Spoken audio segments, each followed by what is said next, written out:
Assalamualaikum warahmatullahi wabarakatuh. Halo guys, welcome back my YouTube channel. Jadi video kali ini aku bakal ngasih tahu ke kalian tentang tahapan-tahapan persalinan. Nah, ada apa aja? Pokoknya jangan di skip video ini. Terus jangan lupa buat subscribe bagi yang belum, like, komen, dan share ya.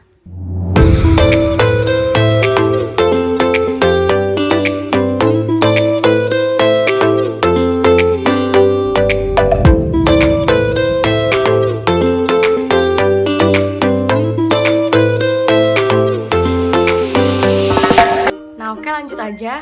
Jadi sebelum ke tahapan-tahapan persalinan, aku bakal ngasih tahu terlebih dahulu pengertian dari persalinan. Jadi persalinan atau yang disebut juga dengan partus merupakan suatu proses pengeluaran hasil konsepsi berupa janin dan uri yang telah cukup bulan melalui jalan lahir atau jalan lain dengan atau tanpa alat bantuan.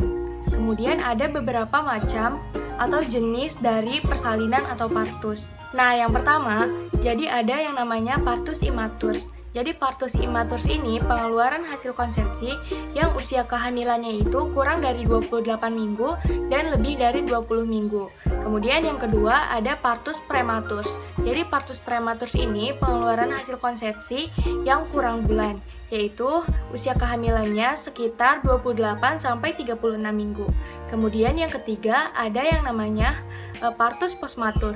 Jadi postmatur ini yaitu yang lebih bulan. Jadi lebih 2 minggu dari taksiran persalinan. Kemudian ada yang keempat itu namanya partus normal.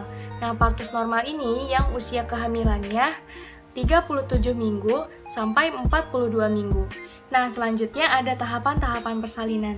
Jadi persalinan dibagi menjadi 4 tahapan. Yang pertama ada tahapan pembukaan atau kala 1. Jadi in partu ditandai dengan adanya pengeluaran lendir bercampur darah atau yang disebut juga dengan blood sow. Nah, blood sow ini dia disebabkan karena adanya pembukaan dari serviks. Nah, adapun kala 1 ini dibagi menjadi 2 fase. Yang pertama itu ada fase laten, yang kedua ada fase aktif. Fase laten yaitu pembukaan dengan waktu kurang lebih 8 jam dengan diameter pembukaan 3 cm. Jadi bisa dibayangkan dalam waktu 8 jam pembukaannya hanya 3 cm. Karena fase laten ini his atau kontraksinya itu dia masih jarang-jarang terus belum terlalu kuat. Nah, kemudian yang kedua ada fase aktif. Jadi fase aktif ini dibagi menjadi 3 fase lagi.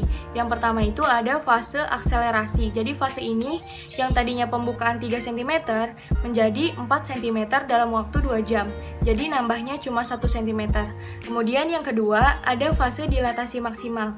Jadi fase dilatasi maksimal ini yang tadinya pembukaannya 4 cm bertambah menjadi 9 cm dalam waktu 2 jam. Kemudian yang ketiga ada fase deselerasi. Jadi fase ini yang tadinya pembukaan 9 menjadi pembukaan lengkap dalam waktu 2 jam. Jadi di fase aktif ini pembukaannya bertambah banyak karena his atau kontraksinya juga semakin kuat dan semakin bertambah sering. Nah, mungkin ada sebagian yang bertanya, gimana sih caranya mempercepat pembukaan? Nah, jadi caranya yaitu dengan cara miring ke kiri. Jadi miring ke kiri ini sangat dianjurkan karena dengan posisi miring ke kiri akan mempercepat penurunan kepala dan juga tidak menghambat suplai oksigen untuk bayi, sehingga posisi miring ke kiri sangat dianjurkan pada saat kala ke-1 atau kala pembukaan ini. Adapun di kala 1 ini ada beberapa hal yang harus dihindari. Nah, salah satunya yaitu mengedan sebelum waktunya. Jadi mengedan itu memiliki waktu tersendiri, yaitu ketika pembukaan sudah lengkap atau sudah 10 cm baru ibu diperbolehkan untuk mengedan. Nah, adapun mengedan sebelum waktunya itu akan menyebabkan robeknya mulut rahim dan juga menyebabkan stres pada bayi, sehingga itu perlu untuk dihindari. Kemudian untuk waktu, jadi di kala 1 ini ada perbedaan antara primigrapida dan multigrapida. Jadi primigrapida ini dia yang baru pertama kali melahirkan, sedangkan yang multigrapida itu ibu yang sebelumnya pernah melahirkan normal. Adapun untuk waktunya pada primigrapida yaitu kala 1 ini sekitar 13 jam, sedangkan yang multigrapida itu lebih singkat yaitu sekitar 7 jam. Jadi kebayang dong gimana rasanya menahan sakit pada saat pembukaan dan dan lamanya itu antara 13 sampai 7 jam. Nah, selanjutnya lanjut ke tahapan yang kedua, yaitu kala 2. Jadi kala ini disebut juga dengan kala pengeluaran janin. Jadi di kala 2 ini ada timbul perasaan ingin mengedan karena kepala janin sudah turun ke pintu atas panggung. Nah, ada yang perlu diperhatikan pada kala 2 ini. Jadi yang menjadi penyebab lama atau cepatnya yaitu bagaimana cara untuk mengedannya. Teknik mengedan yang baik dan benar adalah yaitu ketika adanya mules itu ibu bisa mengedan. Tapi ketika mulesnya itu biasa aja, itu ibu sebaiknya istirahat terlebih dahulu untuk mengumpulkan tenaga. Kemudian untuk posisinya ibu bisa memilih apakah ibu akan posisinya terlentang, miring, itu sesuai dengan kenyamanan.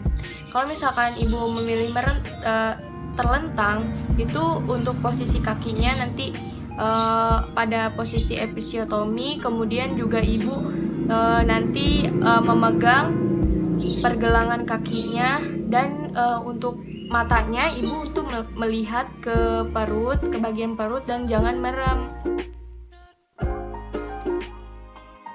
Nah, kemudian ke tahapan yang ketiga itu tahapan kala 3, yaitu tahapan pengeluaran uri. Jadi setelah janin keluar itu masih ada uri yang harus dikeluarkan. Jadi nanti di kala 3 ini petugas kesehatan, bidan ataupun dokter itu nanti akan melakukan manajemen aktif kala 3, yaitu dengan cara melakukan penyuntikan oksitosin.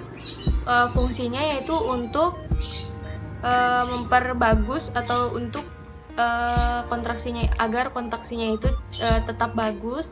Kemudian juga akan melakukan PTT atau peregangan tali pusat terkendali. Setelah dilakukan PTT nanti akan dilakukan massage, atau dia itu agar merangsang supaya kontraksinya tetap bagus. Jadi di kala 3 ini yang terpenting adalah kontraksinya tetap bagus. Terus kemudian akan bahaya apabila kontraksinya atau mulesnya pada kala 3 itu tidak bagus, karena hal tersebut akan menyebabkan terjadinya retensio plasenta. Jadi plasentanya itu tidak lepas setelah dilakukan penyuntikan oksitosin.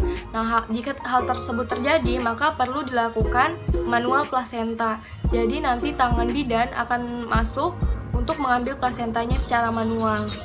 Nah, adapun untuk waktunya pada kala 3 ini, jadi pada primigrapida dia waktunya yaitu 30 menit atau setengah jam. Kemudian untuk pada multigrapida yaitu sekitar 1/4 jam. Selanjutnya yang keempat ada tahapan kala 4 atau yang disebut juga dengan 2 jam postpartum. Jadi di kala 4 ini akan dilakukan observasi oleh petugas kesehatan selama 2 jam.